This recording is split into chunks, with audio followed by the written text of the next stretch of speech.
မှာဘသူတော့ရွာမြောက်ပိုင်းကဖူးငုံလေရီးစားရှိရင်ကွန်းအောင်ကန်လို့မရဘူးဆိုဖူးငုံကရီးစားရှိလို့လားကျုပ်တို့ကောက်ဆိုင်နေကြတော့ကသူ့ကောင်လေးအကြောင်းပြောနေတိုင်းကြားမိတယ်ရေခတ်သွားကြတော့ကသူ့ကောင်လေးအကြောင်းကြွားနေတာကျုပ်လည်းကြားသားပြီ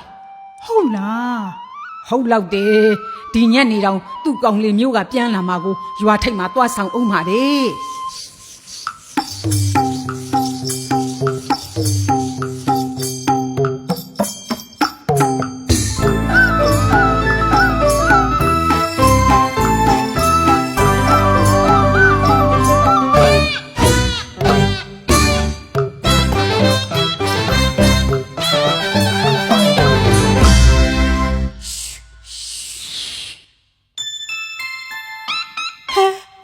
သွားတာတော့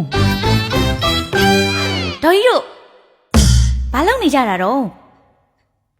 မထူးပါဘူးအေးတဲ့ပဲမေးလိုက်တော့နှစ်မှာရီးစားရှိတယ်ဆို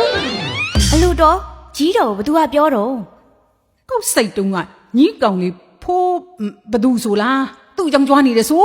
ခုနကညီးပြောက်သွားတာသူနဲ့သွားတွေ့တာမဟုတ်ဘူးလားကြီးတော်တို့ပြောတာဖိုးအိတ်ထင်တယ်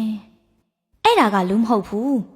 ပွင့်ထွေးလှေးတီးလုံးဖောက်ဖိုးတွေအားလုံးကိုအပြက်ဖြုတ်နိုင်မဲ့ဖန်းလင်းကထုတ်တဲ့ဖိုးအိတ်ဆေးကိုပြောတာတော့ရေအခုတောင်မြို့ကနေမှာထားတဲ့ဆေးတွေရောက်လို့လေရွာထိပ်ကဆိုင်မှာတွားယူလာတာကြီးတော်ရဲ့အော်ဖိုးအိတ်